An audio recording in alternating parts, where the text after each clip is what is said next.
Hello and welcome to my YouTube channel. मेरा नाम है राकेश माल। जैसा आपने सुना था कि प्रदेश सरकार, हरियाणा सरकार जो है विद्यार्थियों को टैबलेट देगी और जो स्टूडेंट्स, जो गरीब स्टूडेंट्स हैं 8वीं से लेकर 12वीं तक के क्लासेस में पढ़ते हैं, उनको टैबलेट्स दिए जाएंगे। तो आपको भी चीख चीख के बताया गया था, बार बार बताया गया था कि टैबलेट्स मिलने वाले हैं। हालांकि मैंने एक वीडियो के माध्यम से आपको बताया था कि इस योजना का पूरा हो पाना बहुत मुश्किल है। मैंने उस वीडियो में ये भी बताया था कि लगभग 6.5 से 7 लाख के लगभग विद्यार्थी हैं जिनको ये टैबलेट्स दिए जाने हैं, और अभी तक ऐसा कोई भी मामला, ये मैं उस समय की बात बता रहा हूँ जब मैंने वीडियो बनाई थी, कि अब तक ऐसा कोई भी कॉन्ट्रैक्ट वगैरह भी नहीं दिया गया है, क्योंकि एक लंबा प्रोसेस होता है इन चीज़ों के करने का। लेकिन वो चीज़ जो थी वो अभी तक पूरी नहीं हो पाई है, और उसी पर मोहर लगाते हुए आज की खबर जो है वो आपके साथ में शेयर कर रहा हूँ।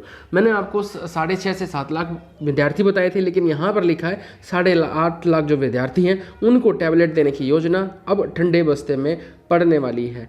क्यों, ऐसा क्यों हुआ था दोस्तों? आपको पता है स्कूल बंद हो गए थे। स्कूल बंद हो गए थे तो मांग चली थी कि ऑनलाइन पढ़ाई हो रही है, तो जो गरीब विद्यार्थी हैं उनके पास टैबलेट्स वगैरह नहीं है। सरकार ने मौका देखते ही अनाउंसमेंट तो कर दिया कि जल्दी हम उनको टैबलेट देंगे, लेकिन अब वो आपको पता है ऑनलाइन से पढ़ाई अब ऑफलाइन में कन्वर्ट हो चुकी है। हालांकि अभी भरोसा नहीं कि दोबारा ऑनलाइन होनी शुरू हो जाए, लेकिन सरकार ने अभी तक जो टैबलेट देने की बात की थी उसके ऊपर कोई भी कार्रवाई नहीं की है। और मैं आज भी यही बात कह रहा हूँ, ये टैबलेट्स मिलना स्टूडेंट्स को बहुत ज़्यादा मुश्किल है। अब यहाँ पर आप देख सकते हैं, यहाँ पर क्या लिख रखा है, योजना से जुड़ी फाइल सप्लाई एवं डिस्पोजल के पास अटकी है। ये फाइलें जो हैं दोस्तों अटकती रहती हैं, कभी भी ये पूरी नहीं हो पाती। सरकार की अपनी अगर मंशा होती है तो सरकार एक दिन में अपने काम को निपटवा लेती है, लेकिन अगर सरकार की मंशा नहीं होती तो कितने ही आप लोग रिक्वेस्ट करते रहें, सरकार उस चीज़ों को पूरी नहीं करती है।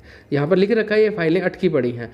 ये देखिए यहाँ पर स्टार्टिंग में बात करें तो क्या लिख रखा है यहाँ पर, हरियाणा सरकार की राज्य स्कूलों में पढ़ने वाले 8,50,000 बच्चों को टैबलेट देने की योजना अधर में लटकती दिखाई दे रही है। ऐसा नहीं है कि सरकार इसको लेकर गंभीर नहीं है, पर जिस हिसाब से फाइल अधिकारियों की लेट लतीफ़ी का शिकार हो रही है उसको लेकर लगता नहीं कि योजना जल्दी से आसानी से सिरे चढ़ पाएगी।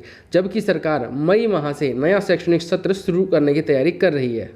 अब यहाँ पर आप और भी देख सकते हैं, यहाँ पर लिख रखा है सरकार द्वारा 8वीं 9वीं 10वीं के बच्चों को 8 इंच और 11वीं 12वीं के बच्चों को 10 इंच के टैबलेट दिए जाने की योजना थी। सरकार इस योजना पर करीब 600 से 800 करोड़ रुपए खर्च करने की तैयारी है। दोस्तों ये अमाउंट छोटा नहीं होता, 600 से 800 करोड़ रुपए आप समझ सकते हैं, क्योंकि एक अनुमान के मुताबिक सरकार का प्रति टैब पर 8,000 से 10,000 रुपये खर्चा आएगा। तो अगर इतना खर्चा आता है तो कितना अमाउंट सरकार कहाँ से पूरा करेगी?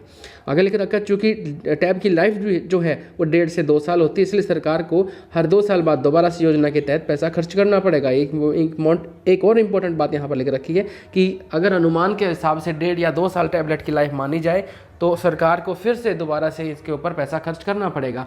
यहाँ पर तो दूसरी बार देने की बात हो रही है, मैं आपसे पहली बार की ही बात कर रहा हूँ। पहली बार भी अगर मिल जाए तो गनीमत है। अगर यहाँ लिख रखा है स्कूलों में, स्कूल बंद हो गए थे तो उस समय इस योजना में तेजी आई थी। पिछले साल मार्च माह में कोरोना के कारण जितने भी शैक्षणिक संस्थान बंद हुए थे, बच्चे पढ़ाई नहीं कर पाए, तब सरकार ने इस योजना का जो है विकल्प चुना था।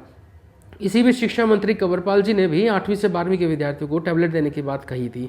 उस समय इस योजना को सिरे से चढ़ाने के लिए अथक प्रयास भी हुए थे, पर जैसे ही स्कूल खुलने का सिलसिला शुरू हुआ वैसे ही योजना से जुड़ी फाइल भी काम करते, योजना पर भी काम कम होता चला गया। अब यह फाइल सप्लाई एंड डिस्पोजल के यहाँ पे पड़ी हुई है, जहाँ से स्वीकृति मिलने के बाद मामला हाई पावर परचेज कमेटी में डिस्कस किया जाएगा। वहाँ से मंजूरी मिलने के बाद बच्चों के लिए टैबलेट खरीदे जाएंगे। तो नॉर्मली मान के चले, अगर आप 10वीं के विद्यार्थी हैं तो आप कम से कम BA पास कर लेंगे, तब ये जाकर ये फाइल पूरी आपकी हो जाएगी, और तब भी गनीमत माने तब तक ये पूरी हो जाए तो भी इस बात के लिए गनीमत ही है। आगे यहाँ पर बता रखा है